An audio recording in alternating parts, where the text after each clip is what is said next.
going? Yes. I think it's going phenomenally well. We had a great company. We partnered with Tetra Tech and the regional catastrophic planning team to really design a lot of this exercise with SCAP input. So I think that this is a phenomenal way to test our level of preparedness. I mean, we have over 120 people in this room from all different agencies, public and private sectors, coming together to drill and make sure we're prepared for a worst case scenario. But I think I just said this to the last report, that it really takes leadership at the highest levels of government with our county administrator and our freeholders to invest and have the belief that something like this is important. I mean, they spent over $20 million to build this facility, and here we are, doing a drill this magnitude for a worst case scenario, the Cat 4 hurricane. So I'm very proud to be a part of it, to be part of one of the partners, and we have so many that are here that are really doing what we do, and that's serving our taxpayers and making sure that we're as prepared as the community wants us to be. And I'm very comfortable with what's going on here today, that we're ready. How long has the county been preparing this particular exercise? Well, the exercise has probably been in progress for about a month, but we've been preparing for, since Sandy.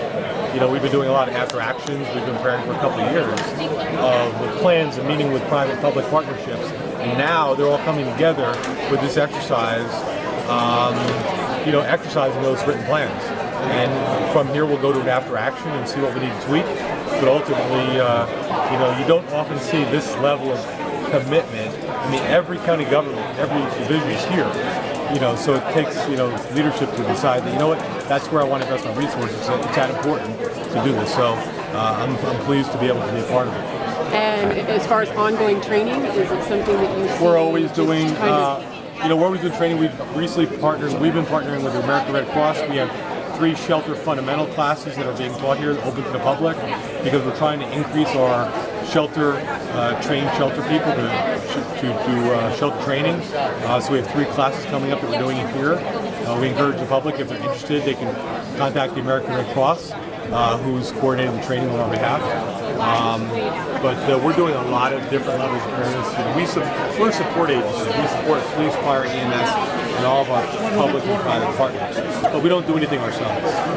We do it with the people you see in this room. You touched on it yesterday briefly, but would you just maybe revisit what were some of the biggest challenges that you came across during Irene and subsequently Sandy? I think in Irene and Sandy we had a scenario where, once resources were home, it was tough getting them back out because roadways were closed, trees were down. So in this particular exercise, we developed a different plan where the staff was already in pre-storm, ready to be deployed to serve the public. Jersey Central has a brand new business model, which we're very happy with, where they're bringing in tremendous amount of out-of-state resources. You can see their commitment. They have a whole management team here for a drill. So it just shows their level of commitment to this process as well. And we've seen a significant change with their product rollout on snowstorms and things that have happened since Sandy. So I think our approach to preparedness is interaction. It's a collaborative partnership with everybody, that's what we're here to do today. I believe you used the word, was it interject? Injects. Injects. So how many have those been presented and there's been a lot. There's been a lot of curveballs. There's things that the SimCell team has put out that I wasn't aware of, but we're all working through it.